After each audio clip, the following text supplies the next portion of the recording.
My name's Joe Harris. I'm Professor of French and Early Modern Comparative Literature at Royal Holloway, University of London.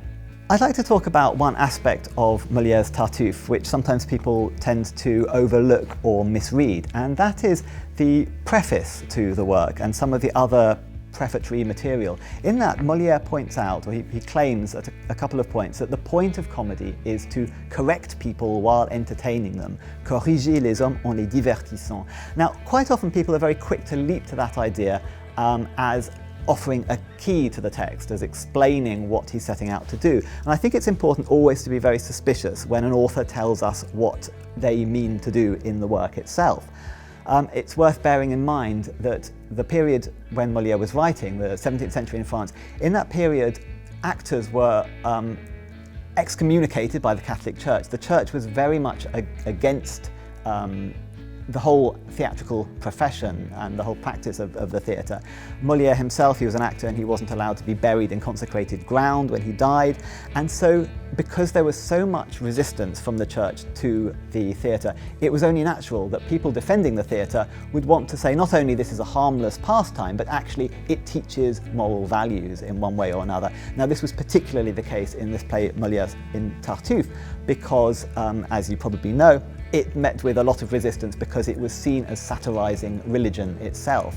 Molière is quick to suggest that it's satirizing perhaps the clergy or people's abuse of religion rather than religion itself, but because it was a very touchy subject, it's clear, it makes sense that Molière would have to insist upon the moral value of the work itself. In his preface, Molière points out, he stresses that he has done everything he can in order to depict Tartuffe as a fraud, that he has done everything he can to distinguish between the truly pious, the vrai dévot, and the faux dévot, the falsely pious person in the form of Tartuffe. And we can see that he does this in various ways. He delays Tartuffe's entrance onto the stage until Act 3 of the play.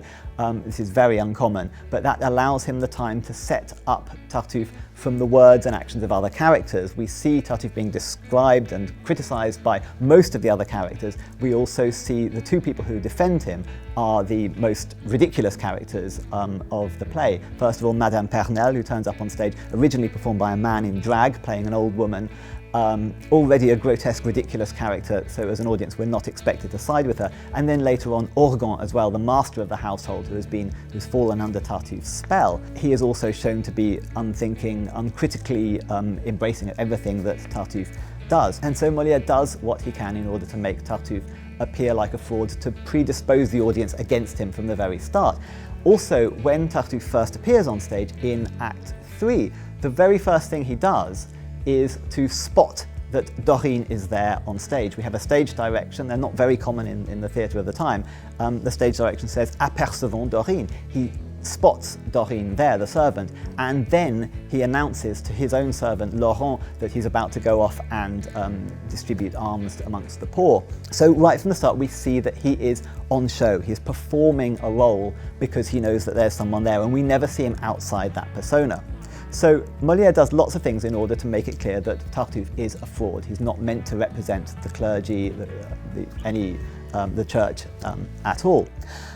But I think that Molière is maybe being a little bit tricky here, because he keeps insisting, quite rightly, that Tartuffe is a fraud, whereas maybe actually what makes the play problematic in terms of its treatment of religion is not in terms of the fraudulent character, but rather in terms of Orgon, the father of the household. He was the one who was performed in the original production by Molière himself.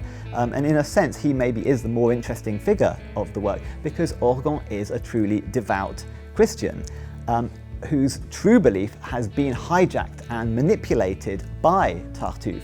Orgon has a desire to dominate his household, and religion gives him a pretext for doing so.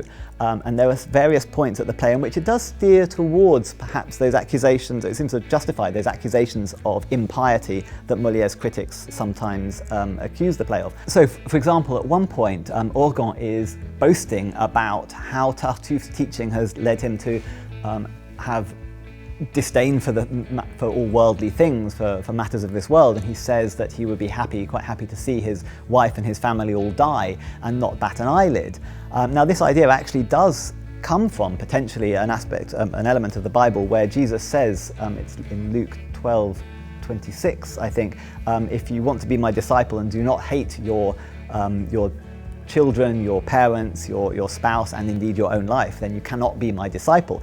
And I think that Molière, through Orgon, is showing how ideas that are there in the Bible, perhaps advocating a detachment from earthly matters in a more positive spiritual way, can actually be hijacked and abused and turned into tools of oppression. Orgon likes to dominate his family, and Tartuffe gives him the pretext for doing that.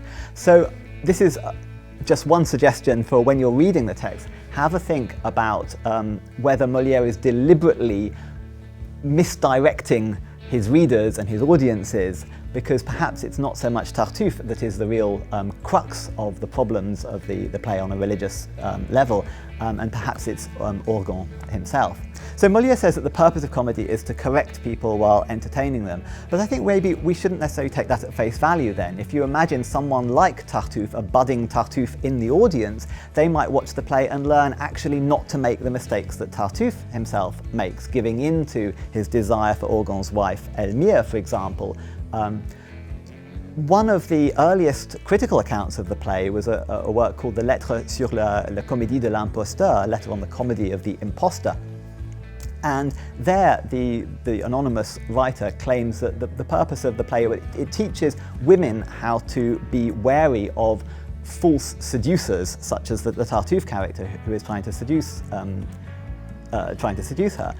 More generally, we might want to expand that and say, well, maybe it teaches people not to fall into the traps that Orgon makes, being misled by someone who is adopting a veneer of virtue and piety and so forth.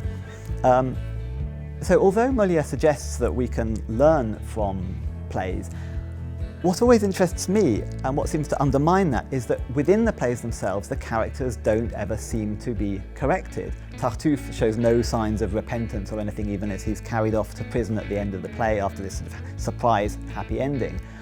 But what is interesting, Orgon as well, when he learns that Tartuffe is a fraud, his first response is to swing completely in the opposite direction.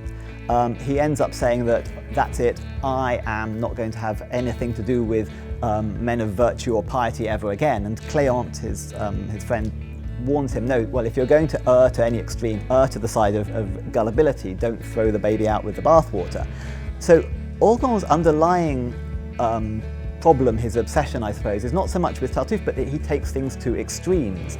And what's very interesting is that although in most of Molière's plays, characters end up unchanged by their events, they don't actually learn from their experiences, Tartuffe is slightly different, I think, in that Orgon, right at the end of the play, when he sees Tartuffe being shipped off or taken off to prison, his first impulse is again to be impulsive and vindictive, and he says to voilà, traître, traitor, serves you right. And Cléante holds him back and says, no, look, let's hope that he will amend his ways, that he will see the light and come to see that he's been doing things wrong. And Orgon says, yes, you're right. He's the only character that I can think of within Molière's plays who shows any sense of actually changing within the play.